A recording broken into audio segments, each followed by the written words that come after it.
how did you end up in the military? And when? In the military. Well, I was drafted in World War II, and so that was in late 1945, just after the war ended, and we went to Fort Snelling, and it was getting close to the holidays, and so they sent us home because the war had ended, and so it was after the 1st of January in 1946 that I actually went in, and that was the first time. I was in 3 different times, and so the last time being in the Korean War. So that was how I was introduced. I was in recruiting duty here in Des Moines during the Berlin crisis, and then in the Korean War, so 3 different times. Okay. Can you tell me about your time in 1946? Any time, anything about that time? I went to down in Missouri for my basic training, and so I was in supply work with the Signal Corps for that first couple years, and so there really wasn't anything exciting except at the end of that 2 years I was working at the recruiting office in Fort Sheridan, and fellows getting out of the service in World War II weren't anxious to sign up in the reserves, so I signed myself up, and that was how I ended up in the Korean War. So, can you tell me about your time in the Korean War? Well, I had been in the recruiting office, like I said. One night I went home from work, and my wife was crying. I said, "What's the matter?" She said, "Well, you just got called back in the active duty," and I just laughed. And she didn't think it was too funny, but the reason being, my enlistment was ended, and so I went down the next day to see if I could get back on duty at the recruiting office. They said, "It's too late, the orders have been cut, so you've been called to Fort Hood in Oregon, so or Washington." So the Army was so small at that time after World War II that they added a year on to everybody's time. So they was nice to give me an extra year, and so I went to Japan, and I was again in medical supplies. So we were furnishing all the medicine and everything for the war that was going on in Korea.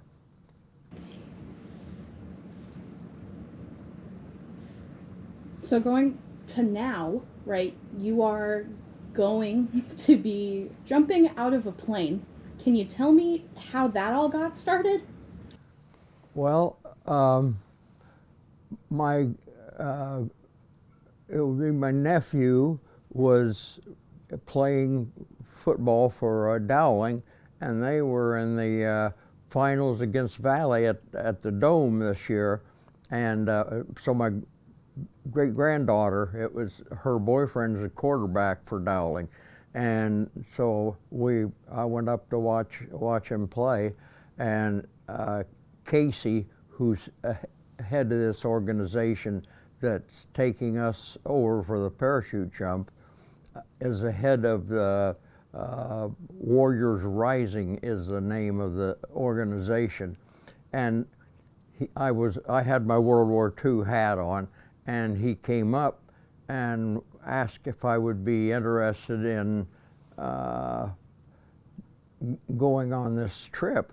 And I said, absolutely. And so I was so surprised. I told him I was not in combat, so I didn't feel I deserved to get to do this.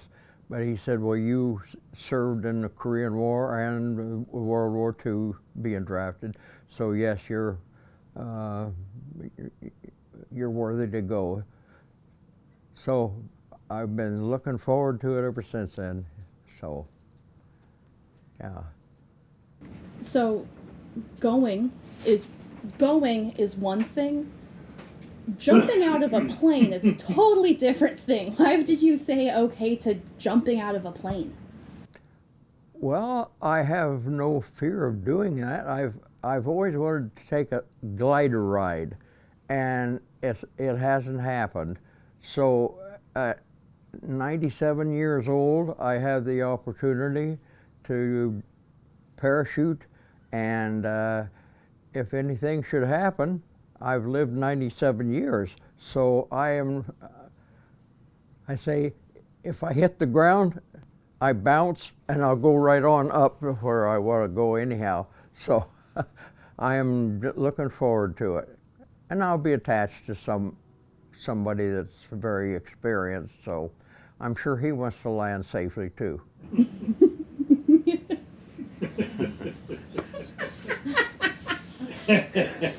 Oh, I'll do it. So, so you were drafted in World War II very late to the end. Were Yes. you, when you had been drafted, had Normandy happened? It was in '45, so the D thing, but my oldest brother was in the 7th Armored Division, and he didn't go with the ashore with the initial group, but it was the next day that their division went ashore. So I will think of my oldest brother as I parachute in that, and he was in the Battle of the Bulge also. It was kind of a turning point there. Okay. So can you tell me, since you would have been home then, what your memories are of D-Day? Of D-Day, well, back in World War II, you didn't go home as often as nowadays. You know, they get go home and whatever. So we hadn't seen my brother for a couple years, and so we were sure thinking about him then, because he was in the middle of the Bulge, and we could hear on the news, Edward R. Murrow was on there every night, so we knew his division was right in the middle of what was going on. So I was still young, and I can't say I was praying for him all the time, but I know Mom and Dad were, yeah. Thinking also about the military and the war, you know, World War II, people your age are considered the greatest generation. And then we have some of the future wars, like the Vietnam War, where when the soldiers came back, they didn't have that great of a reception. Can you talk to me just a little bit about having that shift and being alive and sort of experiencing it with your time in Korea? Well, when we went in the Korean War, there was nobody there to see us say goodbye. I remember thinking as I was going up the gangplank onto the ship, you know, there's nobody here to say goodbye, and maybe I won't be coming back. And so I was thinking about that, because my wife was 6 months pregnant with our first son, and so I thought, well, I may become a dad here while I'm over here and not get to see my son. So, and it was pretty much that way when we returned from Korea. There was no one there to greet us, you know, and it was known as kind of the forgotten war, and so I wasn't surprised, I guess. But so anyhow, my son was, I guess, 8 or 9 months old when I got home, and so that was strange, you know, to have a son there that I hadn't seen, and my oldest brother that had gone to Normandy was living in Des Moines, so he and his wife took good care of my wife and my son Rick while I was over there. So, but it was much different when our second son came along, that I saw the whole progression of her being pregnant, and so I missed that with the first one. That was funny. I went in 3 times. I used to have dreams about getting called back in the service. The last time I was 71 years old, and I thought, in my dream, why in the world do they want a 71-year-old here? But I was ready to go. That's great. Okay. What would you say that your time in the service taught you?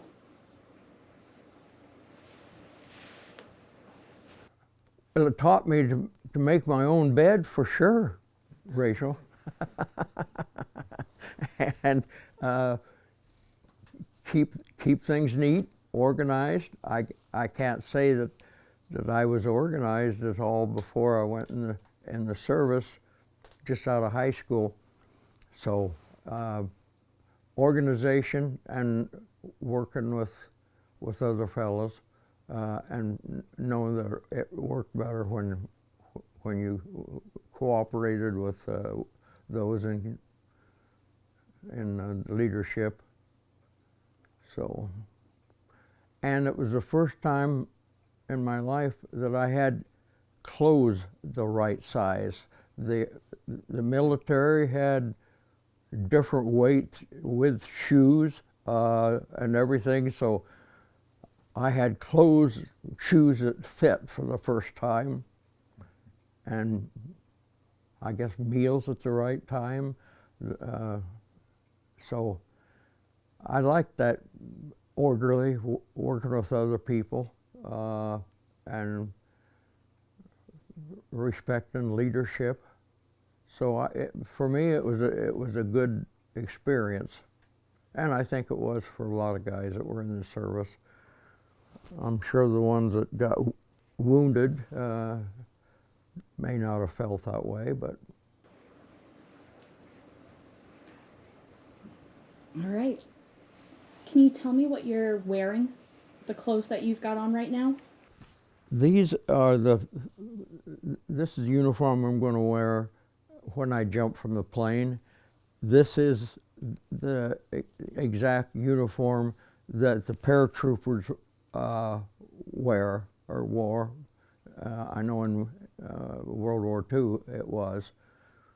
And Casey at the organization also gave me a Bulba watch, which was what they used in World War II. So my daughter got me a watch for Christmas, and so it's in the drawer right now while I'm wearing my Bulba. So this was an organization, and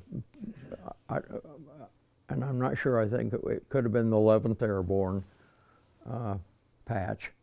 So I'm looking forward to giving it a try here. And my last question, just in terms of looking forward to giving it a try, what are you most looking forward to about jumping out of the plane? Safe landing.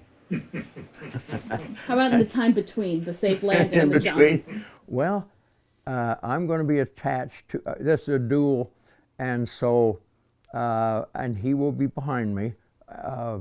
And so I think I'm looking forward to just jumping out of the plane, that feeling, because I've always wanted to go for a glider trip down, follow the Mississippi River, and it hadn't happened yet. So this is my opportunity to be out there and in the freedom of the sky. It's going to be fun. So. Yeah. Sir, is there anything else that you want to make sure I know? Maybe something I didn't ask you? And it's okay if you think we've covered everything. I've got a question. Yeah. Where will you be jumping? Is it over the beaches, or where exactly where will the jump take place?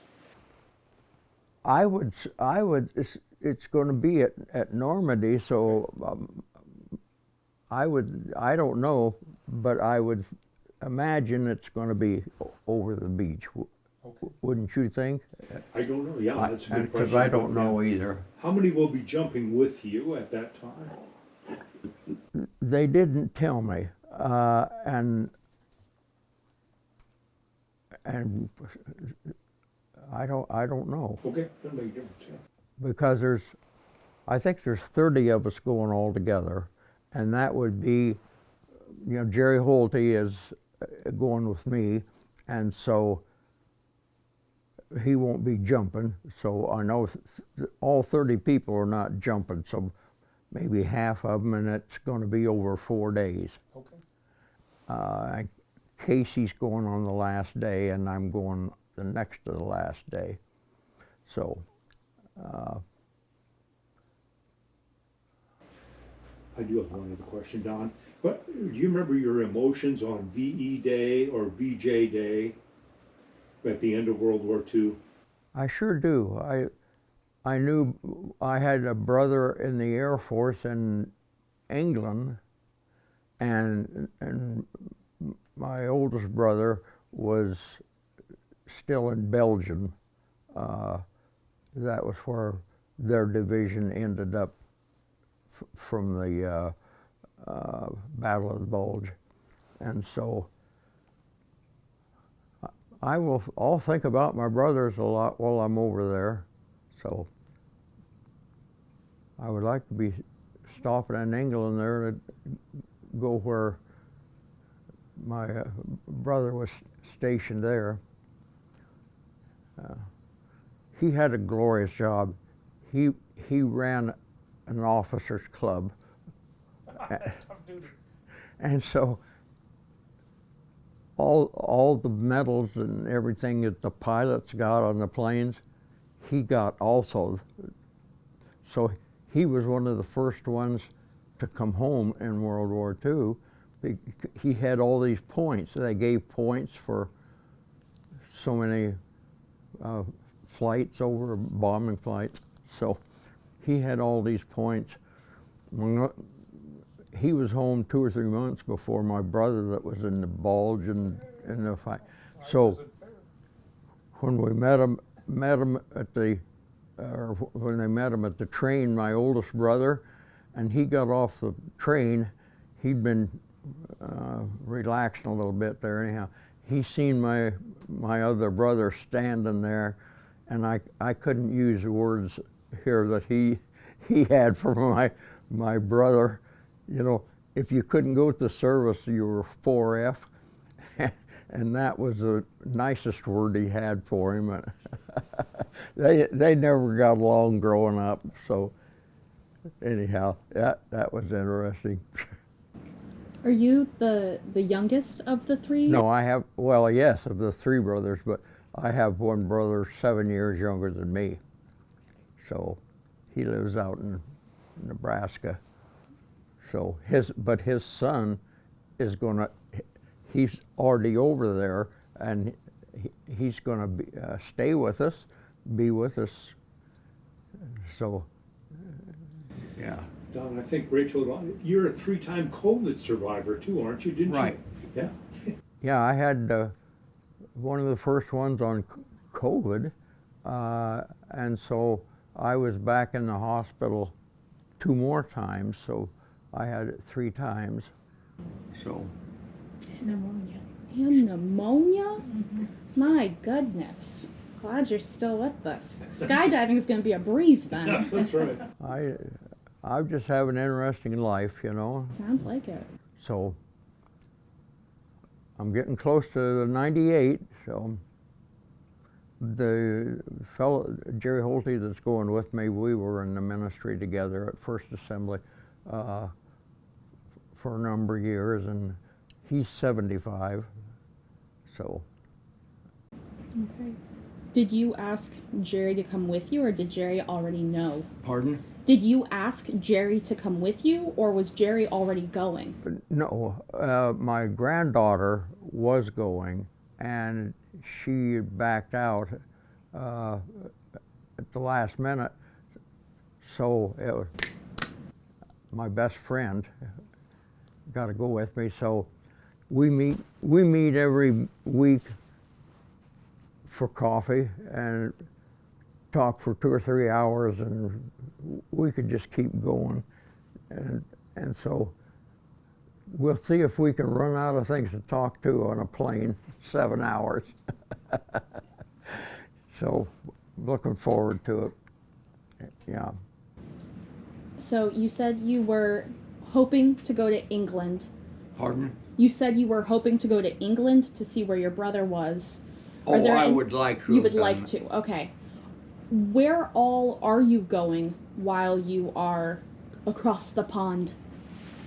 I'm not sure. There's going to be 5 carloads of us, and I know there's the fellow that is head of the Medal of Honor Association. He's going to be there. He's a big guy, about 6'3" or 4, and when he came into this building where we were at, shooting our rifles and pistols and everything, I said if I wanted to have somebody with me in battle, it would be that guy. Well, he was in the Vietnam War, and he was with a group that must have been pretty serious, because I seen the x-rays of his back, and he had nuts and bolts and you name it all up and down his spine. So he walked straight, and he looked like a soldier. And anyhow, they made a movie and wrote a book about this experience, and there was 12 guys, and they used the money from that to buy a castle in France. So he was at this shooting thing that I was at, and so he invited me when we came over there to come to that castle, and I'd love to do that. So Casey said that he thought that could be arranged. So my nephew John and my friend Jerry they'll be with me all the time over there, so looking forward to it. Do you want to talk about your turkey hunting and your fishing trip with, The turkey hunting? with A different organization. Oh. Yeah. So, yeah, I was another organization, outdoor something. Anyhow, we went on this fishing trip and hunting trip also, but so it was a different organization. I guess we could talk about it here, but this other veterans organization invited me to go on a fishing trip for a couple days and a turkey shoot.